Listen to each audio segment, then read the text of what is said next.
Di desa Kademangaran, tersembunyi di antara perbukitan tua di Jawa Timur, berdiri sebuah rumah besar tua milik keluarga Pak Sarwo. Rumah itu kini kosong, tapi warga percaya, sejak puluhan tahun lalu, rumah itu menjadi sarang kutukan pesugihan yang terus memakan korbannya, satu persatu. Malam-malam di desa itu tak pernah benar-benar sepi. Kadang terdengar suara air mengalir dari sumur tua, meskipun sudah lama kering. Kadang terdengar suara tangisan dari belakang rumah, lalu menghilang begitu saja. Tahun 1992, Pak Sarwo hanyalah petani biasa yang hidup pas-pasan bersama istrinya dan 2 anak. Hidupnya berubah saat sawah-sawahnya habis dijual karena utang. Desakan ekonomi membuatnya putus asa. Lalu, seorang pria asing datang ke warung kopi desa.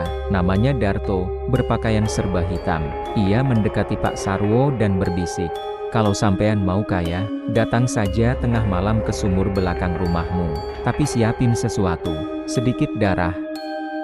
Pak Sarwo tertawa saat itu, tapi malamnya, ia penasaran, dan benar-benar pergi ke sumur tua yang sudah lama tak terpakai.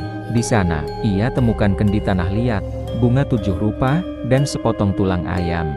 Di dalam sumur, ada suara, "Kau datang untuk kaya, bayarnya, nyawa keturunanmu." Esok harinya, hidup Pak Sarwo mulai berubah.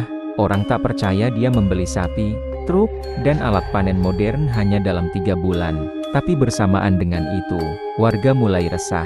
Anak-anak sering sakit mendadak.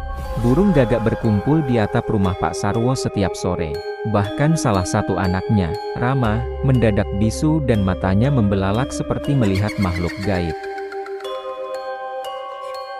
Istri Pak Sarwo, Butarmi, mulai ketakutan. Ia menemukan kamar belakang dikunci rapat setiap malam. Dari dalamnya terdengar seperti suara orang membaca mantra dalam bahasa Jawa kuno, dan bau darah yang menyengat.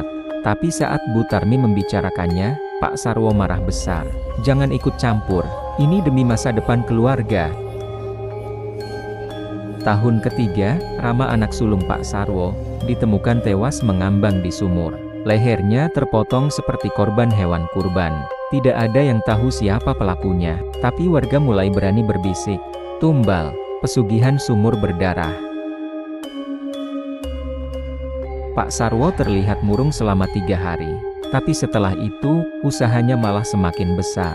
Ia membuka toko beras, membeli tanah desa tetangga, bahkan membuat musala mewah di tengah desa. Butarmi, yang tak tahan lagi, memutuskan kabur malam hari membawa anak bungsu mereka, Citra, yang saat itu masih berusia 9 tahun. Namun, hanya Citra yang berhasil lolos. Butarmi ditemukan mati tertabrak kereta, tanpa kepala.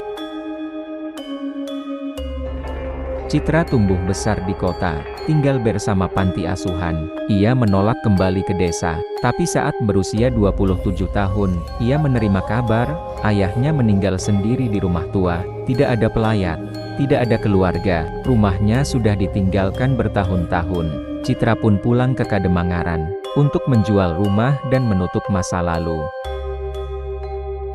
Tapi malam pertama di rumah tua itu, suara air dari sumur kembali terdengar. Dan di mimpinya, muncul ayahnya, bermata hitam legam, tubuh penuh luka. "Kutukan belum selesai, Nduk. Kau keturunan, kau harus nerusno tumbal."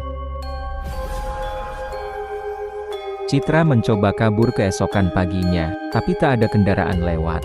Jalur sinyal mati. Dan saat ia kembali masuk ke rumah, ia melihat air sumur memancar sendiri.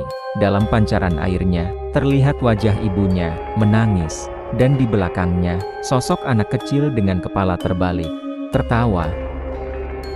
Citra menjerit, dan sejak hari itu, ia menghilang. Desa kembali sepi. Tapi setiap Jumat malam, warga mendengar suara tangisan dari sumur. Kadang terdengar suara perempuan merintih, "Aku bukan tumbal, aku cuma anak yang dilahirkan dari dosa."